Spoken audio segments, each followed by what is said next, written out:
Bro, I mean that's a hard addiction. Like me and Aristotle, we had a conversation a while back, and it was like we brought up the point where people know it's bad because they say I can stop smoking weed whenever I want to.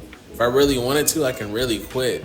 My words exactly. And he brought up a good point. It was along the lines of in that moment when them saying that. That's the spirit convicting them. They know that it's a wrong to smoke. They know that they're addicted. They know that there's something deeper and darker spiritually that's going on. Yeah.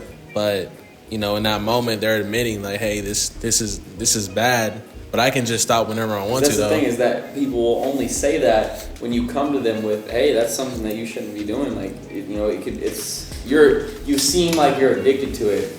And then that's when they'll hit you with that, no, I'm not addicted, I can stop anytime I want to. Bro, I promise you, anytime you hear that from now on, stop today then. Bro, how long can you go? That was, I'm telling you, those are exactly my words, bro. That's why I would say to people, I'm like, bro, like I can stop whenever I want to. Then stop. I just don't want to, bro. Like whenever I do want to stop, I'm gonna be able to stop instantly, fam. And I couldn't. Like it was, but like I every time I went to smoke, I just read my Bible and everything. But like and eventually, because I came to God. But do you think in that instance though, you're smoking and trying to have a relationship with God in order to cover up that you feel bad about smoking in the first place? Oh, that's deep. I wouldn't necessarily say that like I felt bad that I was smoking, because like I kind of didn't know if it was like, at that point in time when I was smoking, I didn't know if it was good or if it was bad. Like I was kind of like a mixture in between it. But I really probably say that like I don't know, it kind of made me go to God just because I was like I want blessings, and I know I'm prolonging my blessings if I'm continuing to do wrong. So. But that's the thing too, is that no matter what, that was God's plan for you to continue to seek His face, regardless of what state you were in, because He knew that you were going to end up being convicted about it and not continue in it. Yeah. Perfect. Because the thing about it is, like I like how he said, like the point he's going to get to, where he said, if it perverts someone's testimony about you or their view about you as a vessel of God, then you shouldn't do it. Because with how we're trying to build here, yeah. Would you want a 12, 13-year-old kid smoking marijuana? See, no. Exactly. I agree with you. So I shouldn't be doing it. If they see you doing it, oh well, he's teaching, he's a pastor, he's doing it. Yeah. So it's like, it's not necessarily that it's bad, but it's not useful for us in the mission that God has for our lives. It's well said. That's why I think he made a whole different setup for medicinal.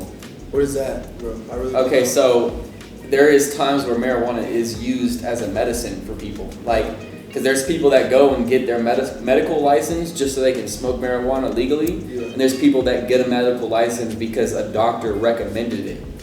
Okay? So there's two different scenarios there where there's a liar and there's someone that's actually needing that in order to be, like, it's a healing product for them. Because, if it'd be, with the situation I told you about my friend, it'd be so more understanding if he, had such chronic back pain that he went to a doctor for help and they recommended that he get a license for that. He just put his feelings there. Exactly. Yeah. It was, okay. I hear you. Yeah. Just like Adam and Eve were like, oh, well, I feel like this should be a good fruit to eat. Yikes. Perfect. And God's the ultimate doctor, bro. Perfect. Bro dropping bars. Bro, that needs to be on a shirt. God's the ultimate doctor. That's hard. Hey, low key. That's hard, bro. That's good. Bro, have a needle with a cross in it and he's injected it into you. No. It's the living water. Yo, I'm sorry, Lord. That was out of line. I'm feeling convicted right now saying that. That's crazy. Self-control, bro. I don't know about you, bro, but those munchies.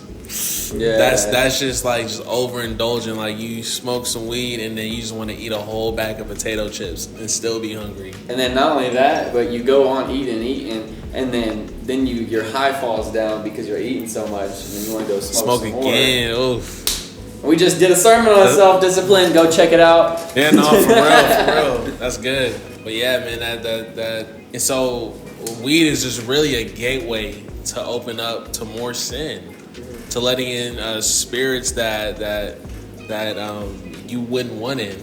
There's consequences. There's always consequences. There's a lot of spiritual consequences that come with those sorts of activities.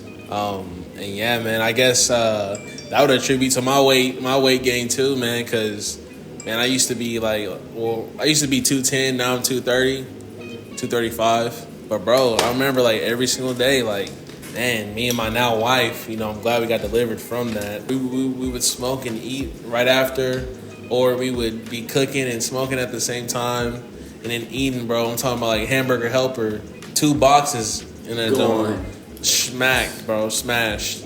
And not only that, bro, you know, we got a little one, we got a 5-year-old. Then she was 3, just turned 4, and you know, I remember, you know, we lived in an apartment at the time. We had a balcony, so we smoked out in the balcony. You know, we just didn't really think how that would affect our little one. You know, it was just, you know, at that moment we felt real convicted, like, man. What's that smell? I'm tired. Yeah, nah, for real. That's the smell of tiredness. Nah, but it's terrible, man. It's not a good look at all, and it's not good for you. God, I love you only 'cause you love me.